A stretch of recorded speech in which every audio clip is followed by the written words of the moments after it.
Bonjour à tous, bienvenue pour le récap de la semaine. Cette semaine, beaucoup d'annonces, vous allez voir, il y a eu pas mal de choses. J'ai un certain nombre de choses à vous dire, mais il y a eu de grosses annonces. On voit ça tout de suite. Alors la première actualité, ça concerne Meta. Avec Llama, les chercheurs en intelligence artificielle de Meta présentent un nouveau modèle de langage qui atteint le niveau de performance de GPT-4 et de Bard dans les scénarios de test. Llama est censé montrer qu'avec un modèle d'IA pré-entraîné de manière extensive, quelques exemples suffisent pour obtenir des résultats de haute qualité. Dans ce cas, peu d'exemples signifient que Meta a manuellement sélectionné 1000 prompts diversifiés. L'équipe a ensuite utilisé ces exemples pour affiner son propre modèle Llama. Meta a fait comparer par des humains les résultats de Llama et d'autres modèles, y compris GPT-4 et Google Bard. Selon Meta, les évaluateurs humains ont préféré les réponses de Llama à celles de GPT-4. Ensuite, la CNIL irlandaise a sanctionné Meta le 22 mai pour avoir transféré des données de son réseau social vers les États-Unis. En conséquence, Meta a reçu une amende record de 1,2 milliard d'euros pour ce transfert de données. Il est important de noter que ce n'est pas la première fois que la CNIL irlandaise sanctionne Meta, qui a son siège à Dublin. En 2022, 5 enquêtes concernaient Meta, aboutissant à des amendes d'un montant total de 1,1 milliard d'euros.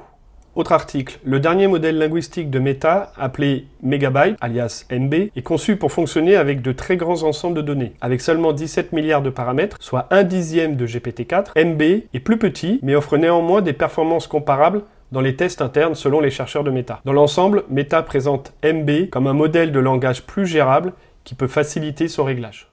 Autre actualité, côté Adobe. Adobe a annoncé l'intégration de Firefly, son intelligence artificielle, qui génère des images à la demande dans son logiciel Photoshop. Cette IA, qui a été lancée en mars 2023, est capable de créer des images, des typographies personnalisées et de retoucher des visuels à partir d'une suite de mots. Jusqu'à présent, l'accès à Firefly était limité à une interface web dans le cadre d'un programme bêta. Mais maintenant, c'est ouvert à tout le monde. En plus de l'intégration de Firefly, Adobe a annoncé l'ajout de nouvelles fonctionnalités pour l'IA dans Photoshop. Firefly va s'enrichir d'un système de remplissage génératif qui adapte automatiquement la perspective, l'éclairage et le style des images. Cette fonctionnalité permet également de remplir des objets avec des couleurs et des textures créées par l'IA. Firefly est également disponible via Bard, le chatbot de Google, qui permet de générer des images à la demande. Cependant, ce chatbot n'est pas encore disponible en France, pour la partie Google Bard.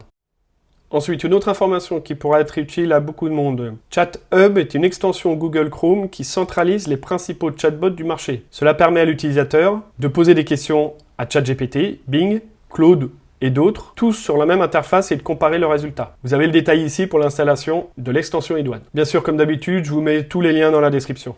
Cody pour Composable Diffusion est un nouveau modèle de génération capable de générer n'importe quelle combinaison de modalités de sortie, telles que le langage, l'image, la vidéo ou l'audio, à partir de n'importe quelle combinaison de modalités d'entrée. Contrairement au système d'IA générative existant, Cody peut générer plusieurs modalités en parallèle et son entrée n'est pas limitée à un sous-ensemble de modalités comme le texte ou l'image. Donc ici sur le site, vous avez plein d'exemples. Donc vous pouvez combiner l'image, la vidéo, le texte en entrée et en sortie, obtenir un résultat. Je vous laisserai aller voir, c'est intéressant.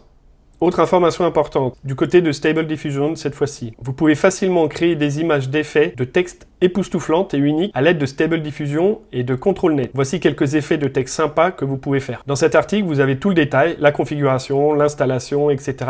pour tester. Regardez celui-ci par exemple, je le trouve vraiment extraordinaire. C'est net, c'est lumineux, c'est brillant. Je trouve que c'est magnifique. Je vous invite à aller tester tout ça. Une autre information importante cette fois-ci concernant Microsoft. Cette semaine, il y a eu la conférence annuelle qui s'est terminée donc hier, ça a duré 3 jours. Plusieurs annonces ont été faites, comme par exemple, en synthèse, intégration du nouveau Bing à ChatGPT, élargissement de l'écosystème des plugins IA à Bing par exemple, mais pas que, lancement de Windows Copilot pour Windows 11, lancement de Microsoft Fabric, une nouvelle plateforme unifiée pour l'analyse de données, et mise à disposition des outils d'IA pour les développeurs. Ici, Microsoft a pris, je pense, une certaine avance face à toute la concurrence. J'ai fait une vidéo dédiée là-dessus qui présente rapidement toutes ces annonces. Ici un tweet aussi que j'ai vu passer. Le directeur exécutif de Microsoft Corey mentionne GPT-5 et GPT-6 dans l'un de ses commentaires qui dit « Les questions liées à l'IA et aux droits d'auteur sont importantes, mais je pense que nous sommes déjà dans un environnement qui a dépassé cela. Nous préparons GPT-5 et GPT-6 sortira également. » Donc du côté d'Elon Musk, Tesla a récemment présenté une vidéo mettant en lumière les capacités de son robot humanoïde, le Tesla Bot. La présentation a eu lieu lors de la conférence des actionnaires de Tesla, le Cyber Roundup 2023, où Elon Musk a discuté du futur des projets de voitures électriques et a également mis en avant le Tesla Bot, précédemment connu sous le nom d'Optimus. Le Tesla Bot est conçu pour ressembler à un humain et remplacer les travailleurs effectuant des tâches répétitives, ennuyeuses ou parfois dangereuses. Et donc la vidéo est ici plus bas dans l'article.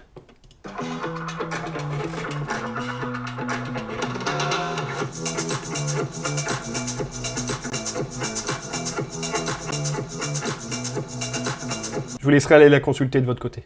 Toujours dans la série robotique, un autre article, une start-up norvégienne en robotique soutenue par OpenAI a devancé Tesla du coup dans la course aux robots humanoïdes. Elle a réussi à déployer des robots humanoïdes en tant que gardiens de sécurité et prévoit de les déployer ensuite dans des hospices et des établissements d'assistance à la vie quotidienne. Le robot, nommé Eve, capable de réaliser des tâches d'infirmière et de barman à l'aide de ses bras humains, est actuellement opérationnel aux États-Unis et dans certaines parties de l'Europe. Le nouveau robot humanoïde se distingue par son apparence humaine et possède des manipulateurs, appelés des mains robotiques, qui lui permettent de réaliser des tâches comme ouvrir la porte, fermer une fenêtre ou ramasser des objets. Elon Musk n'a qu'à bien se tenir.